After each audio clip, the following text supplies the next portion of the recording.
Olá, muito boa noite para você, muitíssimo obrigado pela sua companhia. Hoje é quinta-feira, 25 de agosto e mais uma vez, como sempre, sob a indispensável proteção de Deus, o nosso Fala Baixada de hoje está no ar. Eu quero, logo no começo do nosso programa, lembrar que daqui a pouco, logo depois do nosso primeiro intervalo, mais uma entrevista com um candidato ao Senado da República. Vou conversar com o candidato ao Senado, Irã Roedel, que já está aqui com a gente nos estúdios da CNT, mas isso é daqui a pouco, depois do nosso intervalo. Antes eu vou chamar uma matéria em Japeri, lá na Vila Central. Moradores estão muito chateados com a Light. Queda de energia frequente.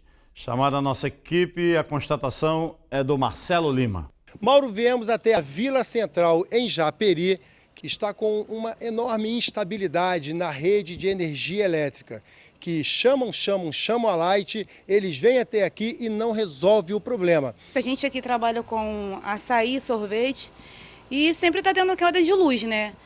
A Light veio aqui, tem um tempo, tirou uma das fases e só deixou 3 fases. E por isso que sempre está caindo assim a luz. Há um tempo queimou também um ar-condicionado meu e assim, eles não ressarcem a gente, né? E aqui no bairro nós estamos tendo um problema assim sério com queda de energia, está sendo vira e mexe. Algumas pessoas sim têm reclamado assim de queda assim de aparelhos sim. Tenho chegado no bairro há pouco tempo, moro no bairro Belo Horizonte e temos vivenciado essa queda assim até com queimas de lâmpadas, né? Tem se queimado lâmpadas sim. E alguns moradores já chegaram também aqui, não só como o senhor, para perguntar aí, pelo que eu vejo, é em geral que está acontecendo isso sim. Não dá para ligar uma televisão direito, não dá para ligar quase nada.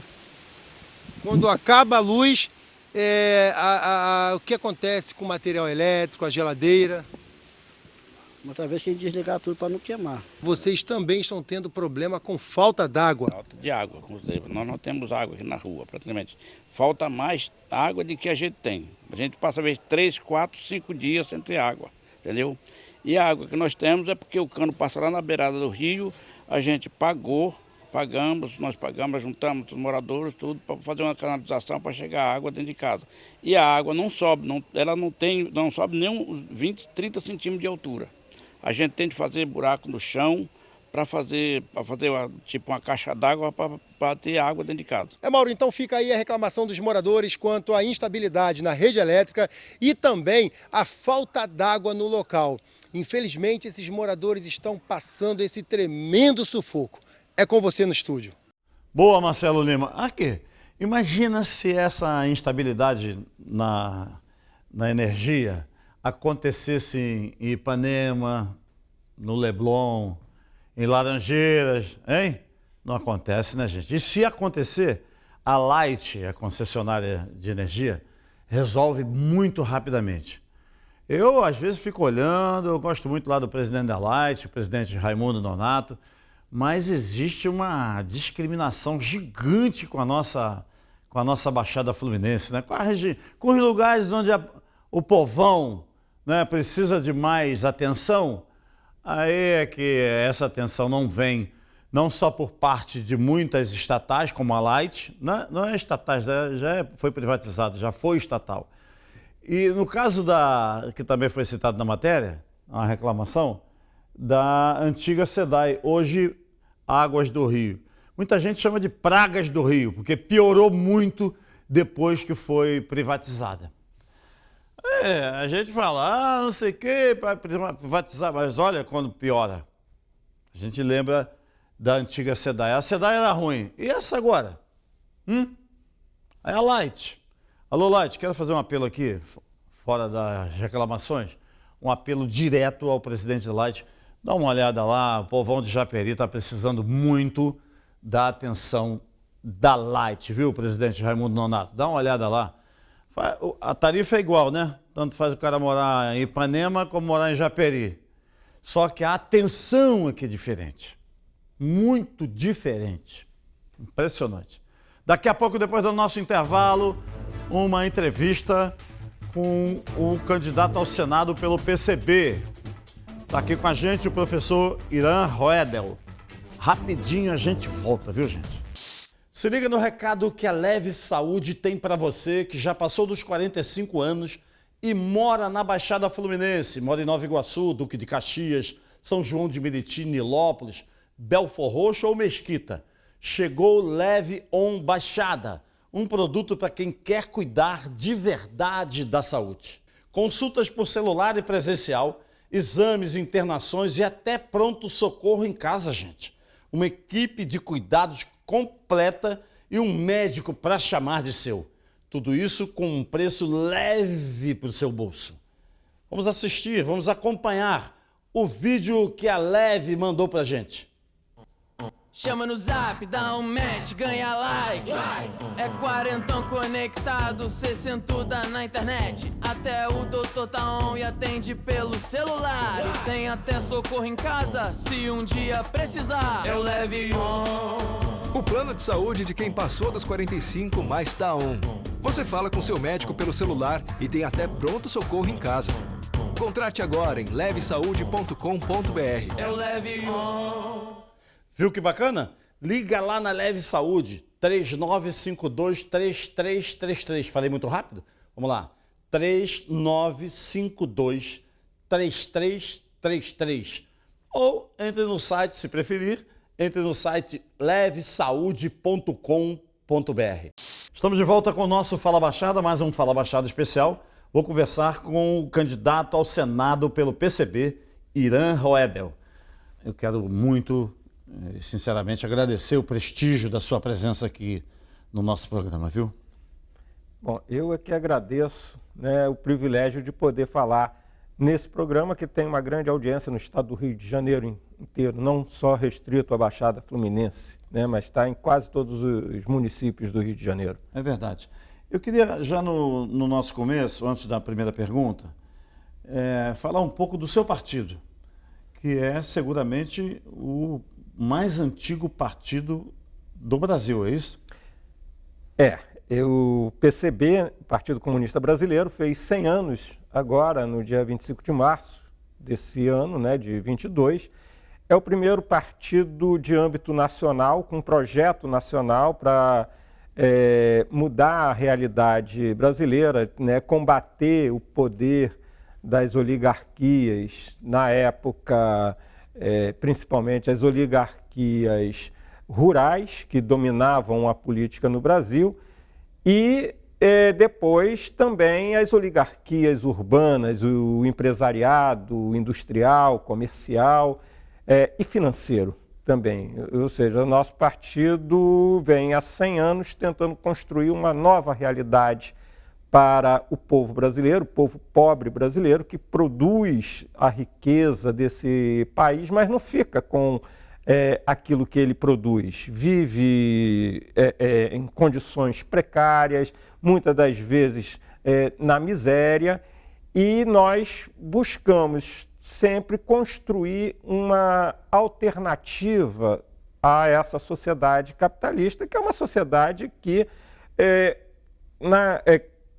exclui a maioria da população. Então, o nosso foco é a construção de uma sociedade socialista. O nosso projeto, como é um projeto que busca atender aos interesses da grande maioria da população, os poderosos, os donos do poder, né, o empresariado, os latifundiários, os homens do agronegócio, hoje em dia, os banqueiros, não suportam ouvir o termo revolução, muito menos que a população pobre seja também beneficiada pela riqueza que ela produz. Eles querem só para eles, né? Então, nós tivemos de viver muitos contratempos, nós vivemos na clandestinidade, repressão, assassinatos.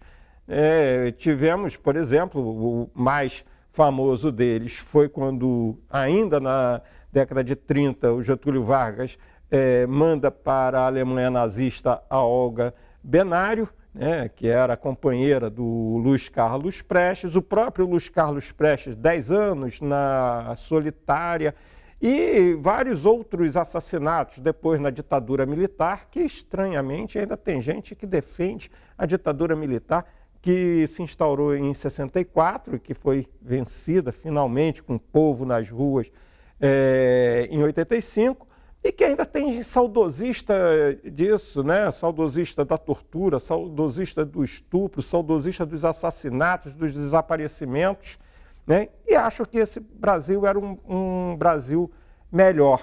Diga-se passagem, Mauro, que eu queria chamar a atenção, que eu acho que o grande problema que o Brasil vive em termos políticos é porque esses verdugos nunca foram penalizados, nunca responderam pelos crimes que cometeram.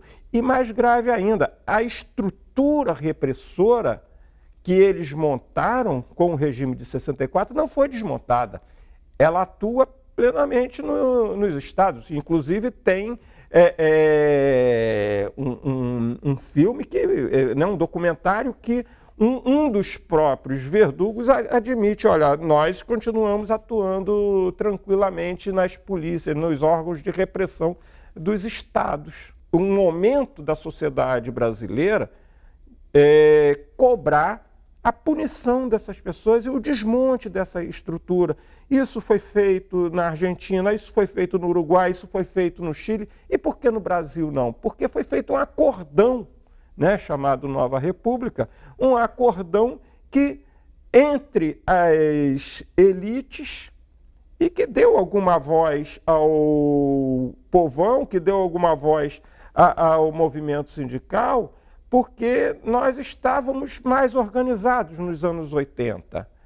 Né? Então, nós, como diz, né, no popular, nós metemos o pé na porta e falamos assim, não, nós vamos também falar, nós temos o direito de falar. Então, o movimento sindical falou, as associações de moradores que eram fortes falaram também. Então, conseguiu-se na Constituinte romper parte desse grande pacto das elites, mas que depois, nos anos 90, veio sendo desmontada e todo o aparato social que tinha na Constituição tem sido desmontado ao longo dos anos. O que motivou o senhor a aceitar essa indicação do PCB? Veja bem, o PCB, primeiro, ele não acredita que a mudança da sociedade vai passar pelas instituições parlamentares. Tá? Nós temos clareza de que essas instituições são instituições da ordem.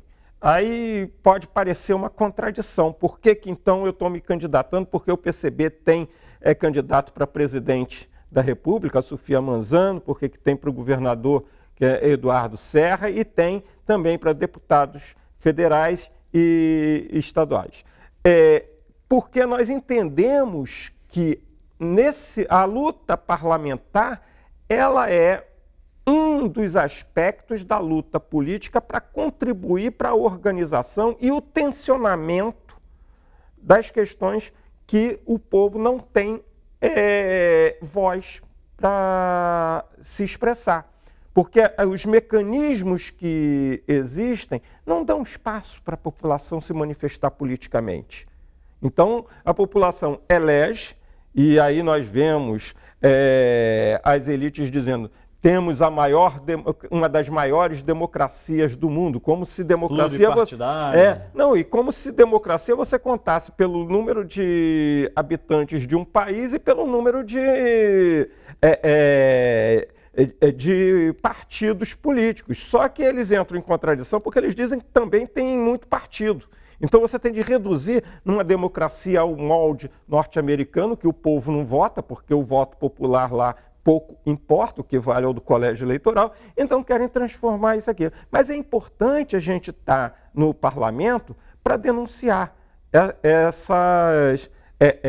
essas manobras que são feitas por interesses de grupos ou por interesses pessoais. Volta e meia, temos até o orçamento secreto, que é um escândalo, e fica por isso mesmo. Por quê? Porque onde que estão os mecanismos populares para que o povo pressione? né? Esses foram desmontados ao longo desse tempo. Né? A legislação também não ajuda, a legislação feita pelos próprios nossos nobres legisladores, deputados federais e senadores, sim, já fazem a lei de acordo com a necessidade primeiro deles, é isso? Seria assim? Com certeza.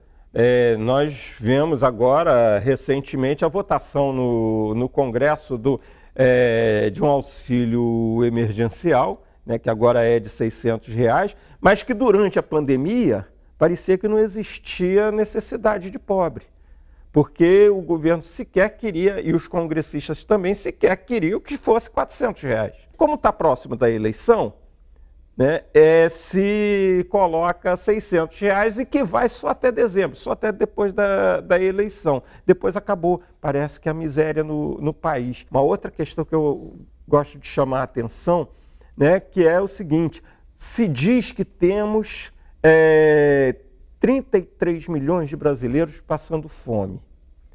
Esse cálculo está errado.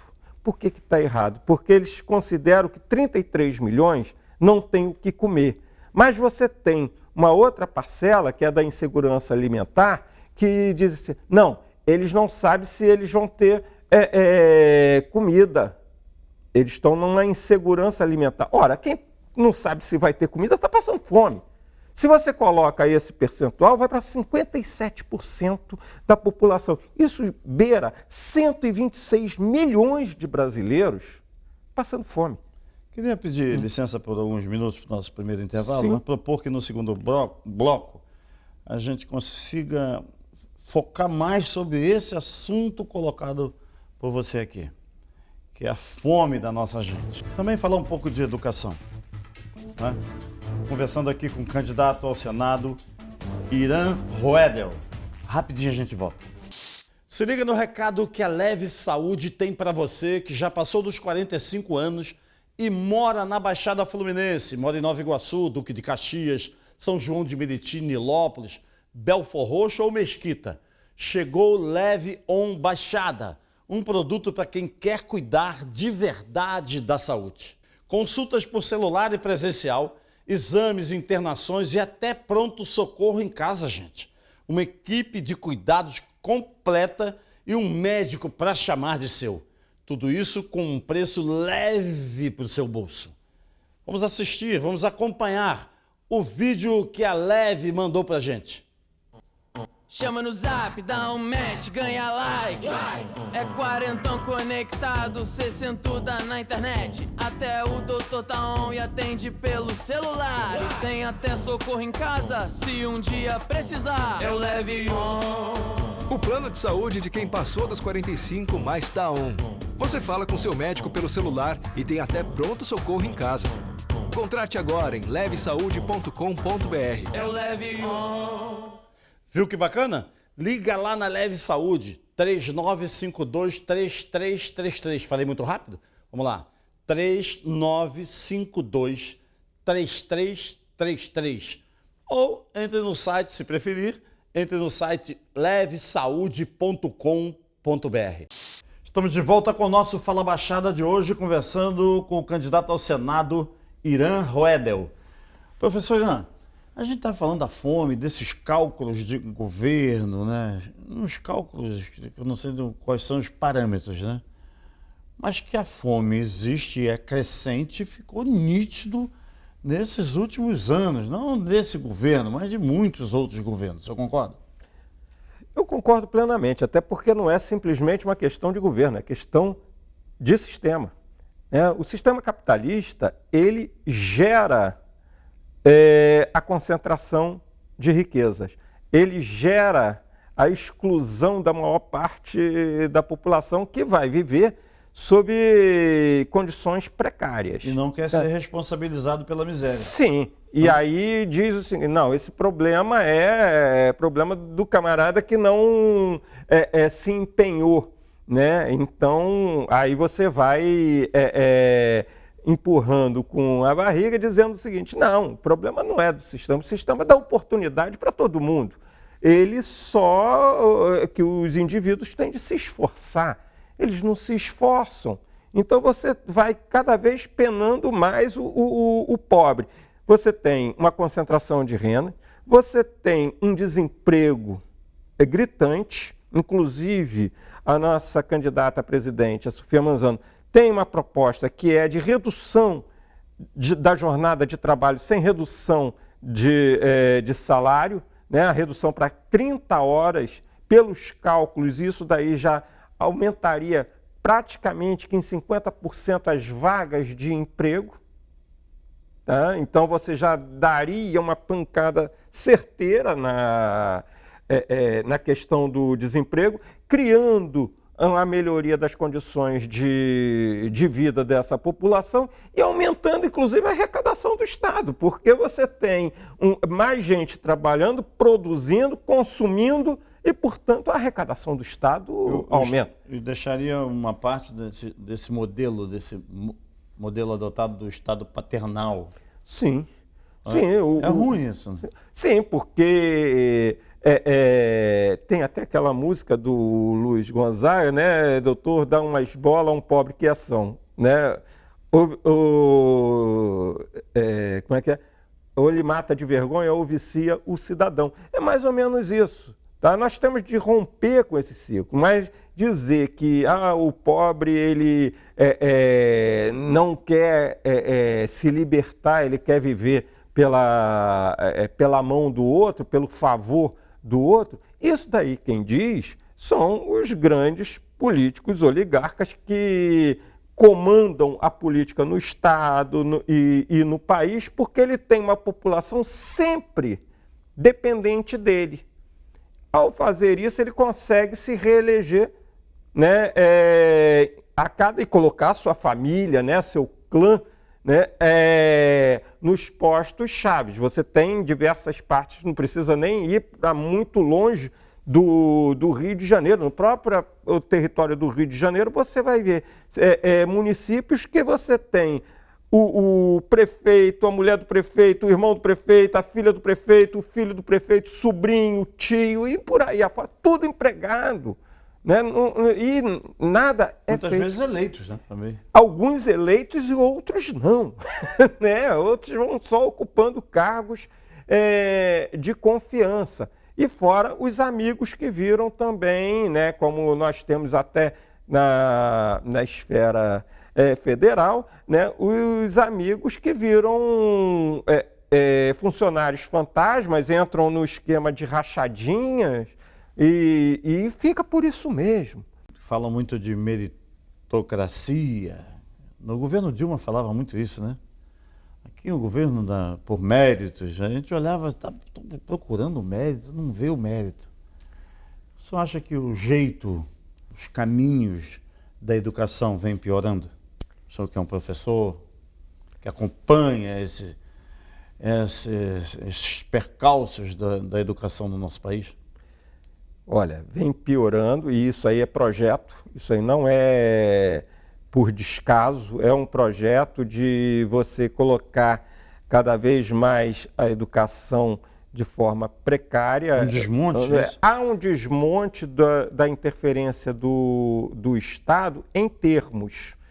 Por quê? Porque você está abrindo espaço para o ingresso das fundações privadas para ocuparem e fazerem o que é de responsabilidade do Estado, simplesmente você transferindo recurso público para o setor privado. Tá? Então, isso daí é uma coisa que fala assim, mas você tem a fundação disso, fundação daquilo e tal, ela é a favor da educação, né? Ora, a favor da educação com os bilhões que recebem.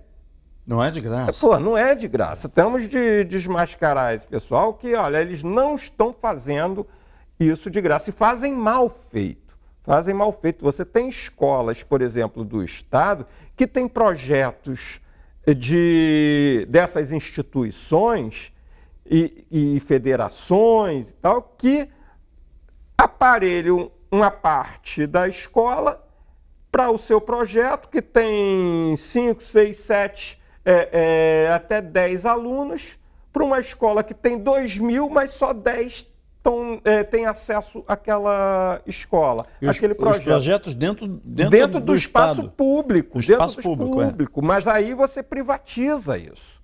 Então é a privatização do espaço público. E aí você coloca a questão da meritocracia. Como que o menino que está na escola pública, que não tem acesso a esses projetos, pode concorrer com quem vem de uma escola privada, que já tem vem de uma família com capital cultural mais amplo, que pode viajar para o exterior, que tem acesso a livros e que ele não tem de dividir o tempo dele entre a escola e um trabalho, ele pode concorrer em termos de mérito com um aluno que mora na favela, que mora nos bairros pobres da cidade do Rio de Janeiro, da área metropolitana, onde que for. Ou seja, é desigual isso,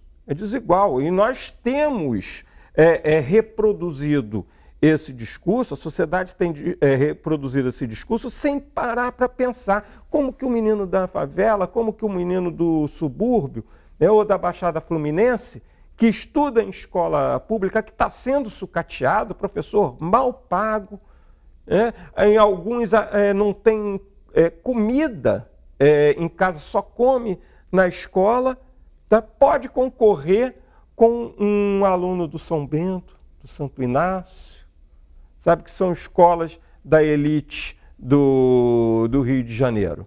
Não há condições. Então,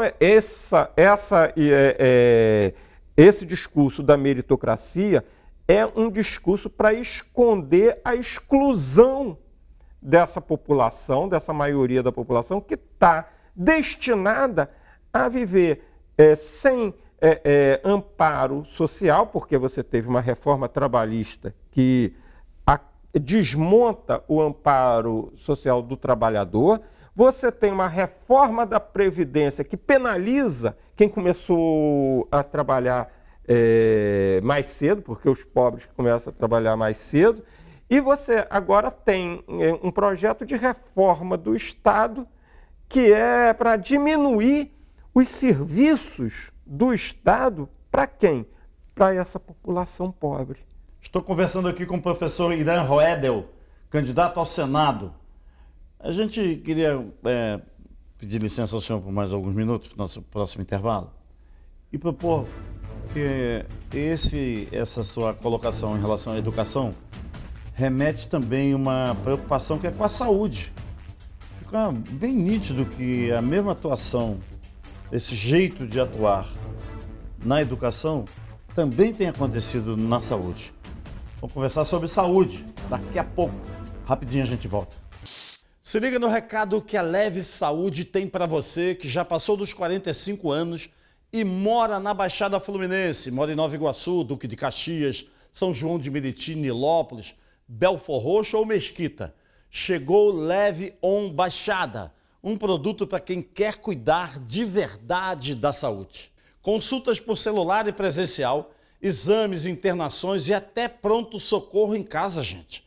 Uma equipe de cuidados completa e um médico para chamar de seu.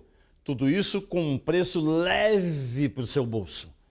Vamos assistir, vamos acompanhar o vídeo que a Leve mandou para a gente. Chama no zap, dá um match, ganha like.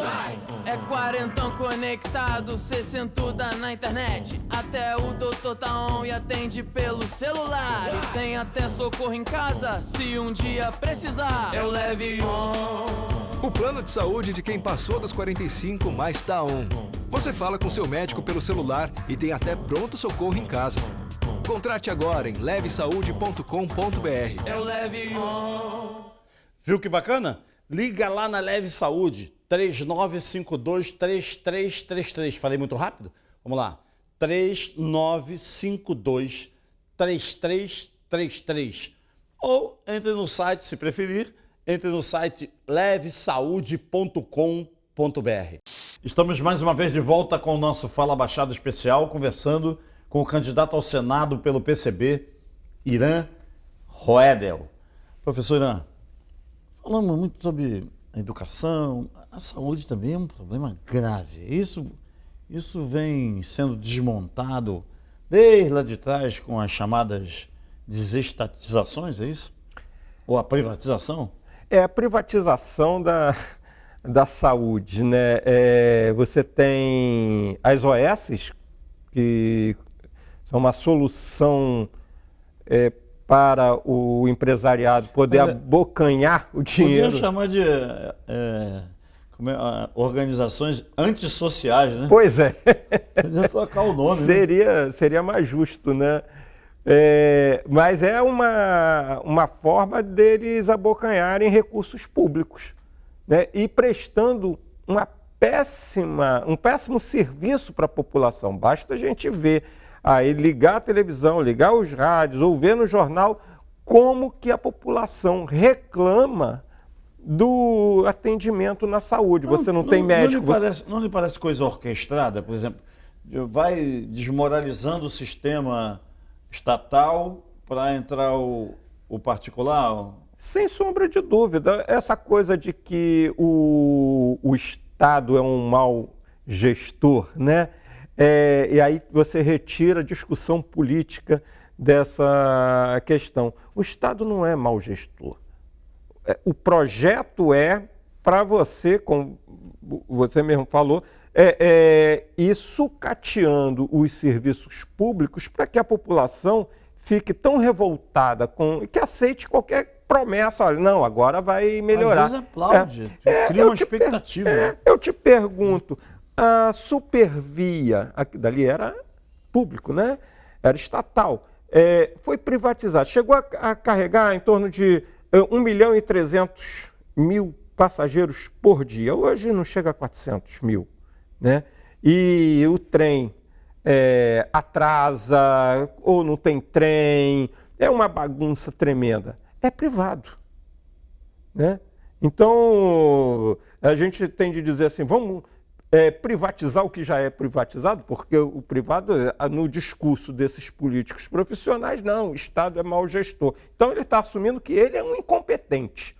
Porque se ele é o representante ali no Estado responsável por fazer a gestão desses serviços e não consegue, então é porque ele deveria pegar o paletó dele e voltar para casa. Olha, eu sou incompetente para fazer isso. O senhor falou em paletó, me lembrei dos senadores, né? O senhor vai usar paletó lá, vou ter de usar paletó, né?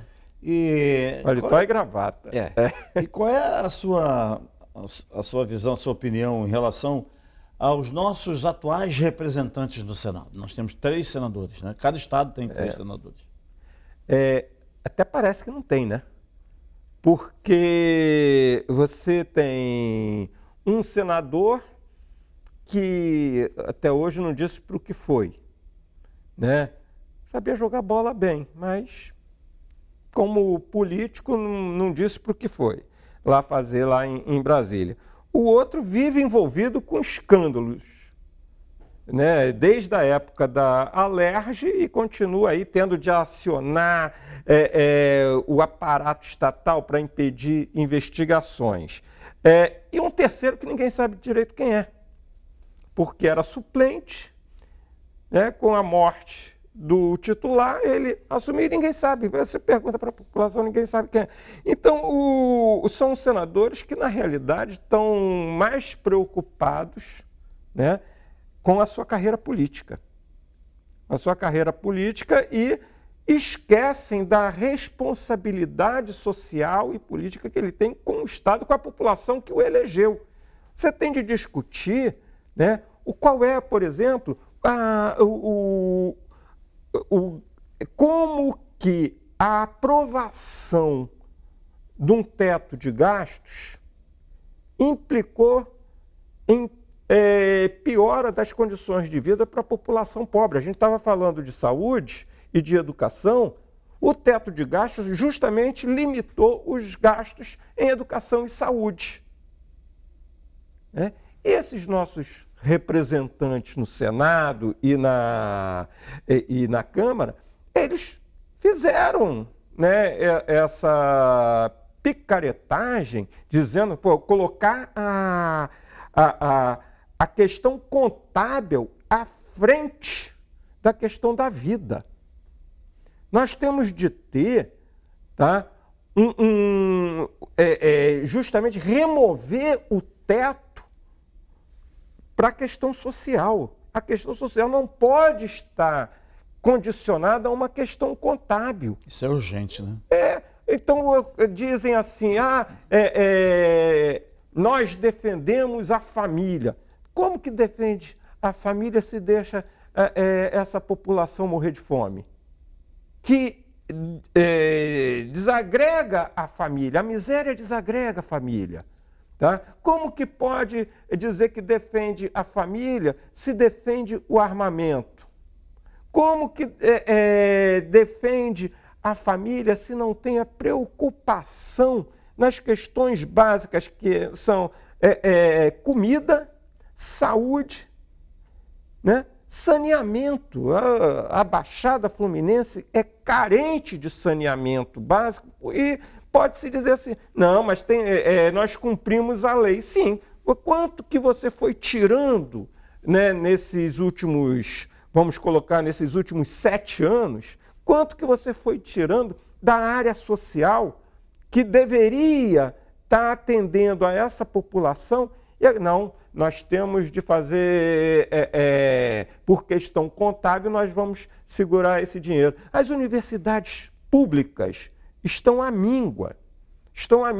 Isso compromete não só a formação das novas gerações, como também compromete a capacidade de inovação da própria sociedade. Ou seja, as universidades não estão desenvolvendo pesquisas ou estão desenvolvendo pesquisas precariamente porque não tem verba.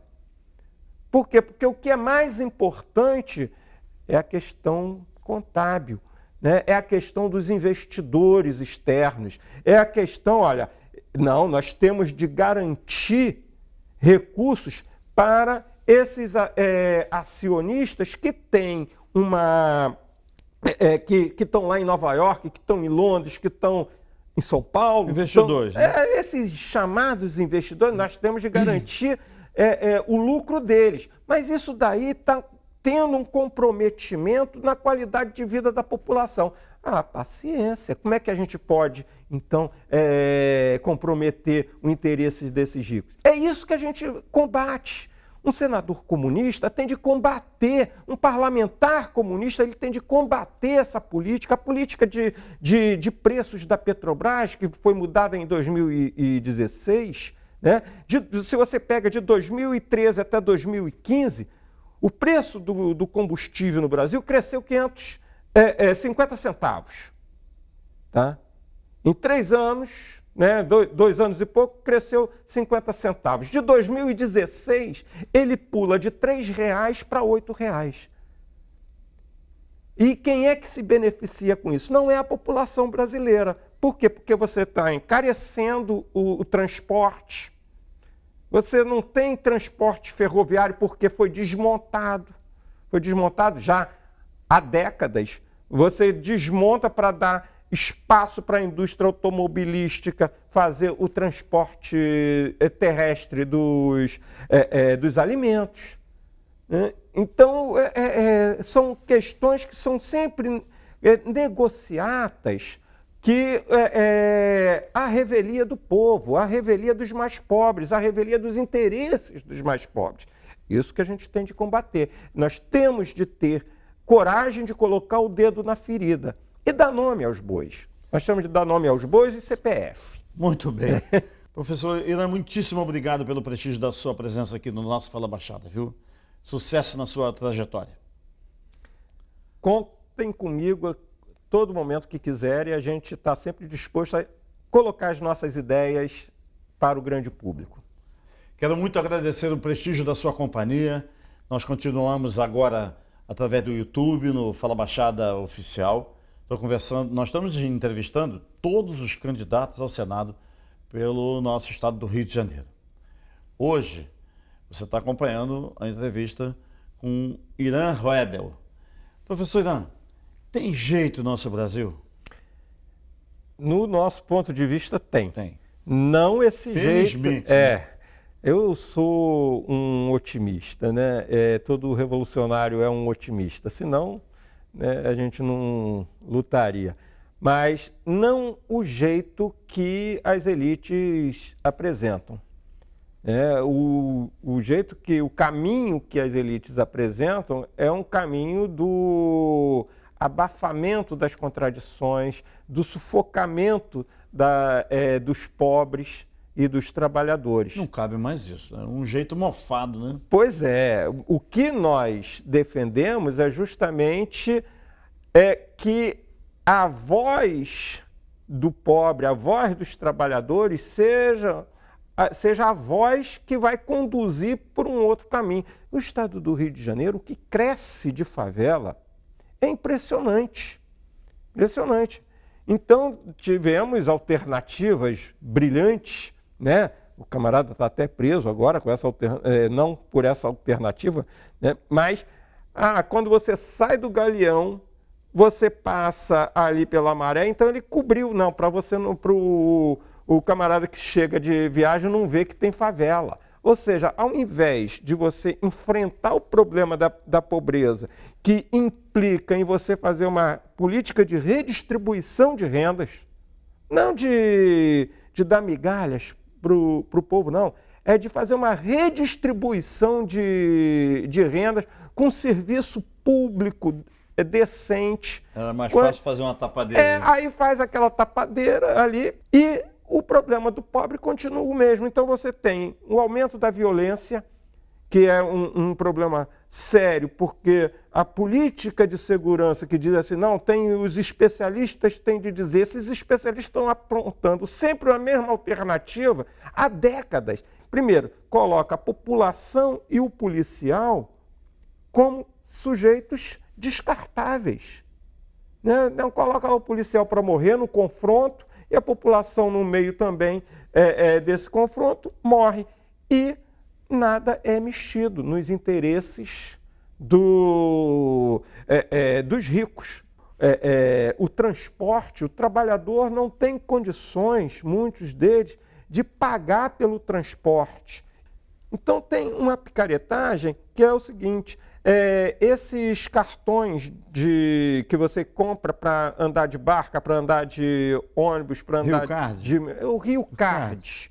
Isso daí, o passageiro antecipa o dinheiro e não tem qualquer vantagem com isso, ele antecipa o dinheiro, o Estado e o empresário recebe o dinheiro antecipadamente e ainda elimina um posto de trabalho, que é o do cobrador. Então, o profissional que fica, que é o motorista, é sobrecarregado, ou seja, a qualidade de vida dele cai violentamente, porque ele tem de prestar atenção no troco, ele tem de prestar atenção no trânsito, e se não tiver troco, ainda tem de prestar atenção, né, no passageiro que pode agredir ele. Então, as suas condições de saúde pioram e, o que é pior, como você tem a privatização da saúde pública por dentro, né, esse profissional sequer tem um atendimento digno na saúde pública. Então, veja bem, a privatização, em todos os sentidos, ela foi danosa para a população. A Light foi privatizada, nós vimos uma matéria no próprio jornal, lá em Japeri, que não tem um atendimento digno. Pagam a conta, mas não tem um atendimento digno. Né? E isso daí é geral. Por quê? Porque a Light só vai se preocupar em fazer esse atendimento digno, onde já existe a infraestrutura que o Estado construiu. Águas do Rio, a mesma coisa, a reclamação está generalizada. Eles estão, na realidade, privatizando a água. Só tem acesso à água, que é um direito, tá? E não é direito simplesmente da Constituição, está até na Bíblia. Você não pode negar um copo d'água para um indivíduo e, ao privatizar, você nega. Você nega porque só vai ter direito de beber água água tratada quem pagar por ela. Tínhamos aqui uma empresa de ônibus que era a CTC, né, que foi privatizada, e vê como é que está o transporte público no Rio de Janeiro. Está de péssima qualidade. Está de péssima qualidade. Por quê? Porque o empresário, a lógica dele é o lucro. É interessante que você citou muito bem lembrada a CTC, que era estatal, não é isso? Mas foi privatizada exatamente no governo Brizola, que era um defensor... Foi no governo Moreira Franco. Foi no Moreira? Foi Moreira Franco, o governo. O Darcy Ribeiro perdeu a eleição. Foi no Moreira? Foi no Moreira. Nós tínhamos críticas ao Brizola, mas a gente não pode culpá-lo desse problema, não. Né? Isso aí foi o Moreira Franco, que é um dos articuladores do golpe de 2016, né? Que abriu espaço para essa extrema-direita que diz que defende a vida e defende a família, mas ao mesmo tempo quer todo mundo armado. É um contrassenso. Né? Agora, a população que acreditou nessa saída aí, né? Nossa bandeira nunca será vermelha, aquela coisa toda, e defende arma, sangue é vermelho, né? E esse discurso levou a termos, né, como eu falei anteriormente, termos 126 milhões de brasileiros passando fome. É necessário que se defenda uma reforma agrária para dar espaço para o pequeno e médio agricultor, que eles produzem comida para a população. Produzindo comida para a população, você tem o barateamento do acesso à comida. Mas não basta, você tem de também criar condições de circulação dessa comida no país. Então você tem de voltar a ter o transporte ferroviário, tirar da rodovia, que é mais caro, ferrovia e transporte de cabotagem, ou seja, transporte de barco nas costas do país, ou mesmo nos rios. Nós temos rios navegáveis. E por que você tem de depender da rodovia? Né? Então, há necessidade de você mudar radicalmente essa lógica econômica e a lógica social nesse país. Para isso, você tem de ter uma interferência política que venha de baixo. Por isso que nós, do Partido Comunista Brasileiro, tá, lá no Senado, na Câmara Federal e também na Alerj, defendemos o poder popular, que é a organização da sociedade a partir da sua base, a partir das associações de moradores, a partir de sindicatos, a partir das associações de favelas, para que essas não existam mais. É necessário nós pararmos de olhar com naturalidade a existência de favela. Aquelas condições são condições subhumanas, porque mantém a população submissa a esses políticos de carreira, a essas oligarquias que muitas das vezes são oligarquias envolvidas com tenebrosas transações. Por isso, eu peço seu voto para o Senado Irã Roedel, PCB 211. Esse é o meu número. Não esqueça, queremos uma revolução no Rio de Janeiro, uma revolução socialista no Rio de Janeiro e no Brasil. Professor, muitíssimo obrigado pelo prestígio da sua companhia, viu? O Fala Baixada é assim. Compromisso com a verdade e compromisso com você. Muitíssimo obrigado pelo prestígio da sua companhia. Um grande abraço e até amanhã.